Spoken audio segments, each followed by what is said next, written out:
Hello everyone, look at your life, look at your choices. Choosing to watch this video is the best choice that you've ever made. In case you're new here, kindly consider subscribing to this channel. And for the returning subscribers, thank you so much for always coming back and appreciating my content. Happy New Year to all of you. On today's video, we're doing analysis of Wanjira and her Hitlers by Peter Amuka.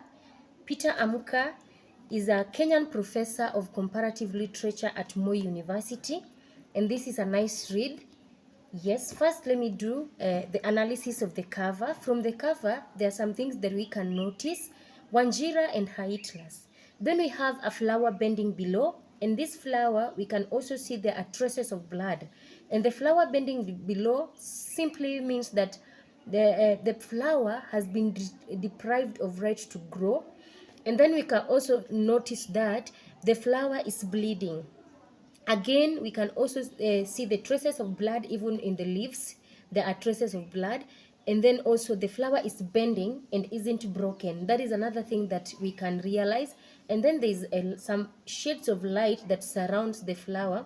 Even though the flower is bending below, there are some traces of light that surrounds this flower. Yes. So even if life has been taken away from this flower, we can still see that it's not completely broken. It is just bending, facing below, bleeding, but we can still see there is life in this flower. Yes, so that is simply the analysis of the synopsis. That is what we see from this. And then on the other side, we can only see there are some writing. Yes. So to begin with, this is a narrative of the life and times of a female victim of aggressiveness. This is a student who undergoes male aggressiveness and comes out even after that, but with a different perspective of life. That is what we can see from this. Even though she's frustrated by female species and deflowered by a self-obsessed lecturer, she still comes up and becomes something good. Yes. So with that, we can also see that there is another character that is telling this story. That is Mwalimu. Mwalimu is telling the story of her student at the university after they met several years later, and this student had to narrate the story to Mwalimu. Now, Mwalimu being a lecturer that this student treated as a close friend, someone that this student could confide in, this student opens up and tells the lecturer, Mwalimu, the story, the whole story and the truth of the matter, not fearing being judged, because she treated this lecturer as a parent, a father figure, and all that. So at the beginning of the book, we are introduced to several things that happens. We are first given the story, the background story of this student together with Mwalimu, how they could behave alongside each other. This student was an intelligent one. That is Wanjira that you're talking about. Wanjira was intelligent, and even after class, Wanjira could make an effort to go back to the professor and consult about whatever they learned. And in case there was any question, or rather anything that she didn't understand through the lesson, Wanjira could make an effort and go back to the professor to also ask the questions and grab some knowledge. And from this, we can also see that there's a place, they say Wanjira believed that teachers have a lot of knowledge oozing out of them. The closer you are to them, the much you can get, or the maximum you can garner from that teacher, from what Wanjira says in this book. Yes, so the story is told by this Mwalimu about Wanjira. This story is given first the background of the two, Wanjira together with the lecturer, and all that happened during their time. And even people in the university believed that Wanjira and the lecturer were a thing, that they were pushing or were in a kind of a relationship, which was not true. Wanjira only looked up to this teacher because he was the genuine teacher in this school. And trusting several teachers as well, this made her to be deflowered at the end of it, that we're going to learn about. Yes, and then another thing that we get to see Wanjira talks about her Hitlers from the story that Mwalimu narrates in this book.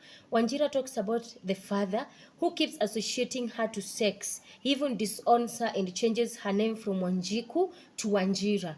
Yes, because just the father could only misjudge this student only because this lady Wanjira was looking at the dogs mating and all that, and the father could only say that whatever this lady could think of was just sex. So it is something that was cultivated back at home from the father, and father not believing in the daughter even though the daughter was pushing. Yes, that one, as a child the name was changed from Wanjiku to Wanjira. Yes, and then there's also that relationship. They didn't have a good relationship with the father, as we can see from the several occurrences that happens. Yes, and then we also have this lecturer, the self-obsessed lecturer. This lecturer who comes to Wanjira and even manipulates Wanjira into thinking that this professor was here to help. This lecturer was here to help, which was not so. Just because he was head of the department, he came up with a trick to fool Wanjira, to make her believe that this lecturer was capable of helping her to get a MS scholarship in the university. Yes. And then after this, because this lady was so desperate for this occurrence to happen, or rather to get this MS scholarship, she gives in, and not that she gives in into the demands of this man, but was just manipulated and thinks that was the right way that she should go. Another thing that we get to see from this lecturer is also known in the university as someone who is a woo. The car to this lecturer was named BMW, and this BMW student students gave it a different meaning. And let's find out who is Wanjira. Who is Wanjira? From the book, we can see that Wanjira is an intelligent student. From page 50, we can see that she's an intelligent student. Mwalimu says that your brightness shows in how you stare, carry yourself, and even how you walk. You don't walk like any other B, C, D, and or E student. You even smile intelligently with an A. Even the way I sneezed, she joked. Why not? I exclaimed. So this already tells you that this was an intelligent student. And again, as I explained first, this student could even go to consult after the lecturer because she believed that the lecturer had some knowledge that needed to be deposited into her. Wanjira remembers the past through Mwalimu's songs. And from in this book, you can realize that there are a lot of songs that are sung here, several of them. From the beginning, we can see there's a song that they talk about men don't know how to live as safely long as women live in my Ondiri village. If they knew, not so many widows would be wallowing in bachelorhood in Ondiri. My father died somewhere 21 years ago. 21 years later, my mother lives on like many other mothers, most routinely. So these are the songs that were taught by this lecturer. This lecturer could sing these songs to them in class, and this lady still comes back and remembers these songs passionately and talks about them because some of them even happened to her, some of the things that were said in this song. Yes. And then there's also this lady was afraid of continuing with her education because of whatever happened between her and the lecturer. Again, we can see that she doesn't trust the lecturers. That can be visible in pages 61 and 60. Somehow, and without my prompting, he reminded me that he wasn't in the same class with lowly non-PhD male lecturers who hid in slums hotels with their female students to award high grades for sex. Their incomplete education was amply reflected in such uncouth behavior and lack of ethics. That was why our meeting point was very different and far superior to theirs. One requires a PhD to know the difference between a good and bad place. Simplistic as that may sound, a PhD cleans the mind and sharpens brains, he added. We reached a place called Sego. I hadn't heard of it before that day. He called it a special resort. He let me read the menu and chose the favorite of all young Kenyans, chips and sausage. As the top academic in the department, he told me his word was final in determining who would win the postgraduate scholarship. I was excited to hear him declare me one of the awardees and thanked him profusely. So this lecturer is manipulating this lady into getting some grades, and then we see the reason as to why she did not continue with her MS scholarship is because she was afraid of these such lecturers. Yes, also believe that turning your back on past doesn't devalue it. Yes, we can also see that. This student Wanjira finds solace in speaking to Mwalimu. That is why she's now telling the story to Mwalimu after several years when they meet. Yes, finally. And remember, she's a teacher at a high school in Kericho during this time. And this Mwalimu is now a lecturer. Again, they meet, and that is where the story begins. And then there is another way that this lady had been described in this book that we can also talk about. We could see that they sexualized this lady in this book. This lady has been sexualized in this book. As you could see, people referring to her hips as side mirrors. They could talk about the protruding side mirrors. They could talk about the sitting allowances that is at the buttocks. They could talk about the long meaty legs that this lady had. So they sexualized this lady and spoke of her in that manner. And then we can also see that despite all this, there are a lot that happens in this society that we are going to tackle. First, let's move back and talk about whatever happened between Wanjira and her Hitlers. Yes, the first Hitler that we have here is the father to Wanjira, who keeps associating her to sex. This father even disowns Wanjira and changes her name from Wanjiku to Wanjira, simply because she was looking at the dogs mating. Yes, and because of this, the man says that this is not the kind of child that I need. Yes, and that happens. Then there's also this conversation that I've been mentioning, the self-obsessed lecturer.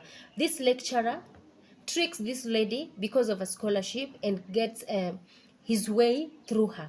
This is what this lecturer does. This lecturer tricks this Wanjira into moving somewhere and discussing about the scholarship. They went all the way and waiting there. He even tricked Wanjira that some two ladies were going to join them in that meeting, but that one did not even happen at the end. They were the two of them. And getting to that special restaurant that they were in, this man even decides to trick this lady Wanjira into taking some milky wine. They call it milky wine in this book. It tastes like milk, but it was a milk like alcohol. And taking this, Wanjira believes that this is my lecturer. This is someone who is in charge of the department. This is someone who is the head there. This is someone who can be of help to me. And because of that, trust this person. Because Wanjira said that she doesn't take alcohol, this man was manipulative enough and tricky enough to come up with something else that was milky but alcohol that he could use on this lady Wanjira. Yes, and we also see that in page 65. He went into the poetry of the milky drink. Whoever invented it must have tasted it in babies, because whenever he drank it, only 2 or 3 sips made him feel like he was back at his mother's breast to suck. I wondered how one could possibly recall and relieve baby's feelings, but he countered flimsily that feelings were rarely similar to hard truth. I thought and told myself that poets were the best liars in literary world, as they habitually did to win arguments. He reminded me that I was sparring with a well-dressed, handsome man and top, first-class honors brain. Mwalimu. He held the bottle and kept filling my glass and singing that drink was the holy honey milk, water preserved in the church. He confessed that that was the best way to thank God for my laudable success and intelligence. Every sip is in honor of each course you excelled in, with God's blessing. This is the way I celebrate my students' success, in style and holily, dear babe. He went on and on in those lines until I could hear or see no more, and the world became a big blank for me. My own teacher had climbed a notch higher than the worldly lecture room and ascended to the spiritual world with me. I didn't know what happened or was happening there until daybreak. She sighed and breathed hard and deeply like a person ready to pick a very heavy load. What did you find in the land of spirits where you slept and woke? I dared ask to hasten the pace of the narration. It took me very few seconds to piece together what my teacher did to me the previous evening. He blinded me with wine, dragged me to bed, deflowered me, and now wanted early morning sex. This lady talks about the ordeal that happened between Wanjira, between her and the lecturer, this self-obsessed lecturer. This lecturer deflowered this lady, and even after doing that, dragging her and then getting her way through, then in the morning, this man, the lecturer, had the guts to even ask for morning sex. And then this is rape. This is rape that happens. This is a male aggressiveness that happens here. And just because she's a student, this man felt that it was a great way to manipulate her, even into giving her some drinks that were milky but drugged, and then getting her way through. And the most interesting part about this that I want us to talk about, this corruption that takes place, that we can see so evidently in this book. This lady is displeased with what happened rather, and because of this lady runs to the police station to report the ordeal. And on going there, this lady meets several people that you're going to see, each one of them having a conversation with her. First of all, the officer. Wanjira reports whatever happens to her, the rape case, to the officer, because there was blood everywhere. There was blood on the sheet. There was blood even in her underwears, and that could be seen. And because of this, Wanjira decides to go and report. And on arriving there, Wanjira speaks to the officer. The officer dismisses Wanjira and refers her to a different person.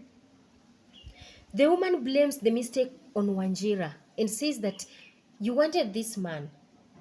You wanted him. That's why you're coming to report. This is a lecturer, and we know you university students, how you misbehave around these teachers. So this was your own fault. So that happens again. After blaming the rape on this lady because she was a university student and probably she was dressed in a very bad way that probably made this lecturer to desire her.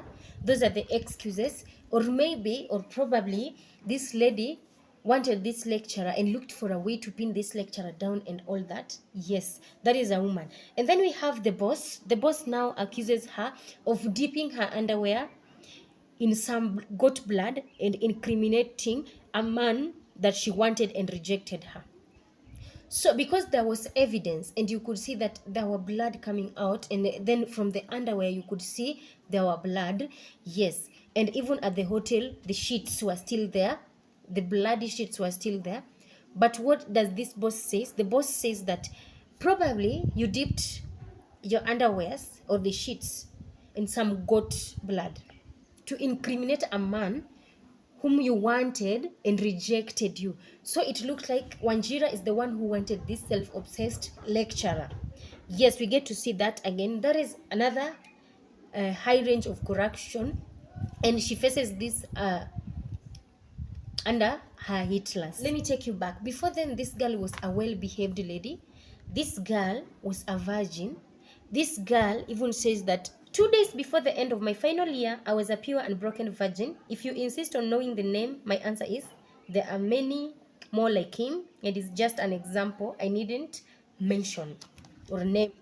Wanjira talks about her life before, 2 days before the ordeal, 2 days before the happening, and then now reporting this to the officers.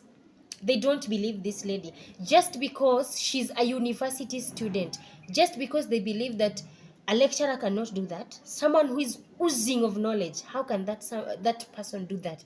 So this was a plan that this lady was coming. Here what I've explained, we can see that this lady suffering in the hands of this male, and no one in the society can support her. The institution has a way of thinking.